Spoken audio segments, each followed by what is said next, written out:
Okay friends, welcome back to Read and Speak English channel. இன்னைக்கு நாம பார்க்க போற topic future continuous tense, how to ask questions for both positive and negative sentences. So future continuous tenseக்கு எப்படி நம்ம கேள்விகள் கேட்கிறது அதை பற்றி அந்த வீடியோவில் பார்க்க போகிறோம். ஸோ வீடியோவை ஸ்கிப் பண்ணாமல் ஃபுல்லாக பாருங்கள். இந்த சேனலை நீங்கள் சப்ஸ்கிரைப் பண்ணி வச்சுங்க, பக்கத்தில் இருக்க பெல் ஐக்கானை கிளிக் பண்ணுங்கள், ஆல்ன்ற ஆப்ஷனையும் சூஸ் பண்ணி வச்சுங்க, அப்போ தான் நோட்டிஃபிகேஷன்ஸ் உங்களுக்கு வந்து சேரும். ஸோ வீடியோக்குள்ளே போகிறதுக்கு முன்னாடி ஒரு small motivational statement. Life is like a windfall. It rotates with winds of opportunity to generate trends of possibility. இன்றைய வாய்ப்பே நாளைய வெற்றி.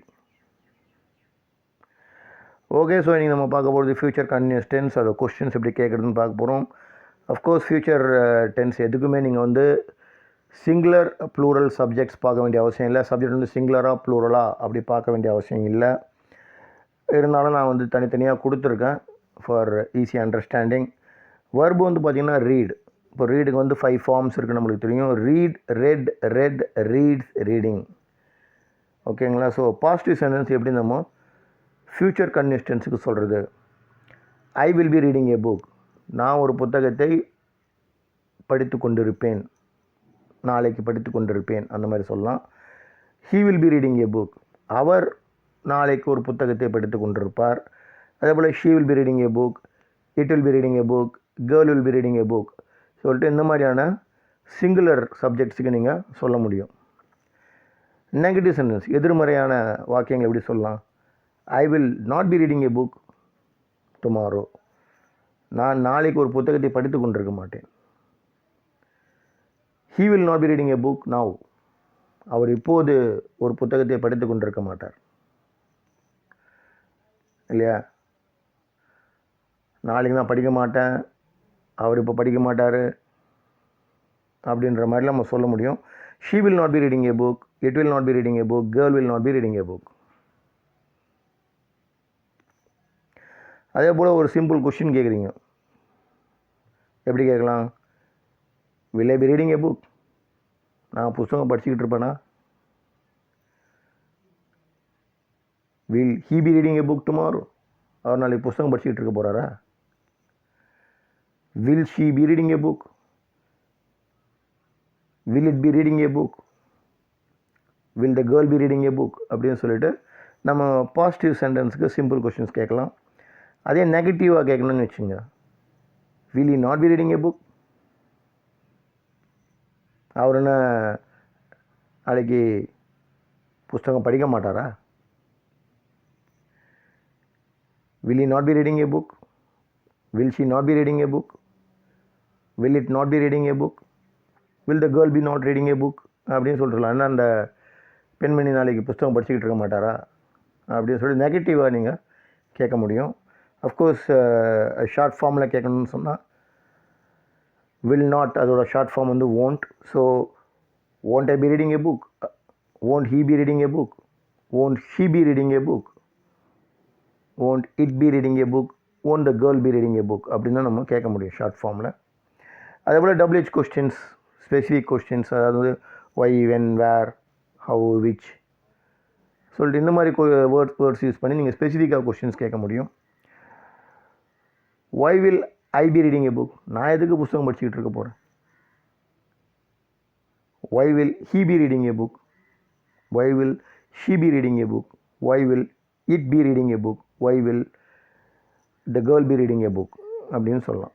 இதே நெகட்டிவ் ஃபார்மில் நீங்கள் கேட்கும்போது why will I not be reading a book? நான் ஏன் புத்தகம் படிக்காமல் இருக்க போகிறேன்? why will he not be reading a book? அவர் ஏன் புத்தகம் படிக்காமல் இருக்க போகிறார் நாளைக்கு? why will she not be reading a book? why will it not be reading a book? why will the girl not be reading a book tomorrow? அப்படின்னு சொல்லலாம். அதே வந்து ஷார்ட் ஃபார்மில் சொல்லும்போது when won't I be reading a book? when won't he be reading a book? when won't she be reading a book?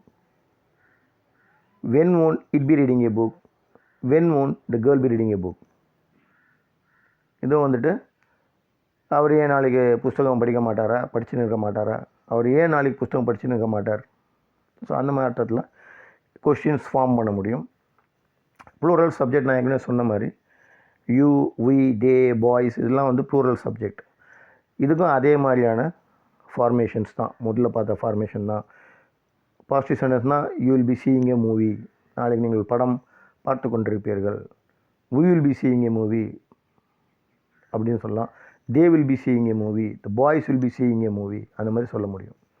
Negative sentence வந்து you will not be seeing a movie, we will not be seeing a movie, they will not be seeing a movie, the boys will not be seeing a movie அப்படி சொல்லலாம். Simple question எப்படி கேட்பீங்க? will you be seeing a movie, நாளைக்கு நீங்கள் படம் பார்த்துக்கிட்டு இருப்பீங்களா? will we be seeing a movie, will they be seeing a movie, will boys be seeing a movie அப்படின்னு சொல்லிட்டு சென்டென்ஸ் ஃபார்ம் பண்ண முடியும். அதே வந்து நெகட்டிவ் ஃபார்மில் சொல்லும் போது will you not be seeing a movie, நாளைக்கு நீங்கள் படம் பார்த்துக்கிட்டு இருக்க மாட்டிங்களா? Will we not be seeing a movie, will they not be seeing a movie, will the boys not be seeing a movie அப்படின்னு சொல்ல முடியும். ஸ்பெசிஃபிக் கொஷின்ஸ் கேட்குறதானா why will you be seeing a movie, நாளைக்கே நீங்கள் படம் பார்த்துக்கிட்டு இருக்க போவீங்க, நாளைக்கே நீங்கள் படம் பார்ப்பீங்க அப்படின்னு சொல்லலாம். why will we be seeing a movie, நாம் எதுக்கு நாளைக்கு படம் பார்க்க போகிறோம்? இப்போ why will they not be seeing a movie, why will boys not be seeing a movie அப்படி சொல்லலாம். ஷார்ட் ஃபார்மில் கேட்குறதா இருந்தால் how won't you be seeing a movie, எப்படி நீங்கள் படம் பார்க்காம இருப்பீங்க, நாளைக்கு நிச்சயமாக பார்த்து தான் ஆகணும் அப்படின்னு சொல்கிற மாதிரி வரும். how won't we be seeing a movie, how won't they be seeing a movie, how won't boys be seeing a movie. இந்த ஃபார்மேஷன்ஸ் பாருங்கள், ஒரே மாதிரியான பேட்டர்ன் தான் ஃபாலோ பண்ணும். எல்லாமே எல்லா டென்ஸுக்குமே வந்து ஒரு பாசிட்டிவ் சென்டென்ஸ், நெகட்டிவ் சென்டென்ஸ், அதுக்கப்புறம் வந்துட்டு அதோட கொஸ்டின் கேட்குறது எப்படி, simple question, straight forward questions கேட்குறது எப்படி, அதையே எப்படி நம்ம வந்து இன்னும் கொஞ்சம் ஸ்பெசிஃபிக்காக எப்படி கேட்குறது, இவ்வளோ தான் இதில் இருக்குது. இதை தொடர்ந்து நம்ம வீடியோஸ் பார்த்துட்ருக்கோம். ஸோ இந்த வீடியோஸ் எல்லாமே நீங்கள் அதை பார்த்து அந்த அந்த டேபுலர் காலத்தில் இருக்கிற அந்த ஃபார்மேஷன்ஸை புரிஞ்சுக்கிட்டிங்கனாவே நிறைய சென்டென்சஸ் நீங்கள் ஜென்ரேட் பண்ண முடியும். வேறு வர்ப்ஸ் யூஸ் பண்ணி பண்ணலாம். ஏற்கனவே சொன்ன மாதிரி இந்த சென்டென்ஸை எக்ஸ்டெண்ட் பண்ணி பண்ணலாம். You will be seeing a movie with your ஃப்ரெண்டுன்னு சொல்லலாம். You will be seeing a movie with your friend டுமாரோன்னு சொல்லலாம். ஸோ இந்த சென்டென்ஸை வந்து நீங்கள் எக்ஸ்டெண்ட் பண்ணிங்கனே போக முடியும், just by asking some questions. So subject work முடிச்ச உடனே கொஸ்டின்ஸ் கேட்டிங்கன்னா ஒரு சென்டென்சஸ் ஃபார்ம் ஆகுன்றது ஏற்கனவே அந்த டெக்னிக் நம்ம பார்த்துருக்கோம். ஸோ அந்த மாதிரி தொடர்ந்து இந்த மாதிரி பண்ணுறதுக்காக தான் இந்த மாதிரி நான் வந்து உங்களுக்கு அந்த டேபுலர் காலம்ஸில் ஈஸியாக ஸ்ப்ளிட் பண்ணி தரேன் பார்ட்ஸாக. ஸோ அதை வச்சு நீங்கள் ஈஸியாக சென்டென்சஸ் க்ரியேட் பண்ணலாம். அந்த சென்டென்ஸை நீங்கள் பேசி பார்க்கலாம். அது மூலமாக நீங்கள் வந்துட்டு உங்களுடைய ஸ்பீக்கிங் எபிலிட்டிஸை இன்க்ரீஸ் பண்ணிக்கலாம். ஸோ எல்லாத்துக்குமே பேசிஸ் பார்த்தீங்கன்னா reading, absorbing the particular patterns and then speaking from that patterns. இவ்வளோ தான், சிம்பிள் தான். இதுக்கு எவ்வளோ நீங்கள் சுற்றி வளைச்சி நீங்கள் எவ்வளோ டெக்னிக்ஸ் படிக்க முயன்றாலும் கடைசியில் வரப்போகிற ஃபண்டமெண்டல் டெக்னிக் இவ்வளோ தான். ஒரு சென்டென்ஸ் எடுத்துங்க, எந்த சென்டென்ஸ் எடுத்தாலும் சரி எடுத்துங்க, படித்து பாருங்கள் எப்படி ஃபார்மேஷன் ஆகிருக்கு, எப்படி சப்ஜெக்ட் எங்கே இருக்குது, வர்பு எப்படி இருக்குது, அப்புறம் எப்படி அந்த சென்டென்ஸ் எக்ஸ்டெண்ட் ஆகிருக்கு, எப்படி அவங்க சப்ஜெக்ட் ஃப்ரேசஸ் யூஸ் பண்ணியிருக்காங்க, அது என்ன ஸ்டைலிஷாக யூஸ் பண்ணியிருக்காங்கன்ற மாதிரி நீங்கள் பாருங்கள். எல்லாமே இந்த ஃபார்மேஷன் உங்களை தான் வரும் மோஸ்ட்லி. அப்போது அதை படிச்சுட்டு அதை நீங்கள் பேசி பாருங்கள். அதை பேசி பாருங்கள், மாடுலேஷனோட இன்டர்னேஷனோட பேசி பார்த்தீங்கன்னாவே ஆட்டோமேட்டிக்காக உங்களுக்கு வந்துட்டு நாளடைவில் ஸ்பீக்கிங் ஹேபிட் வந்துடும், ஸ்பீக்கிங் ப்ராக்டிஸ் வந்துடும். So happy reading and very happy speaking.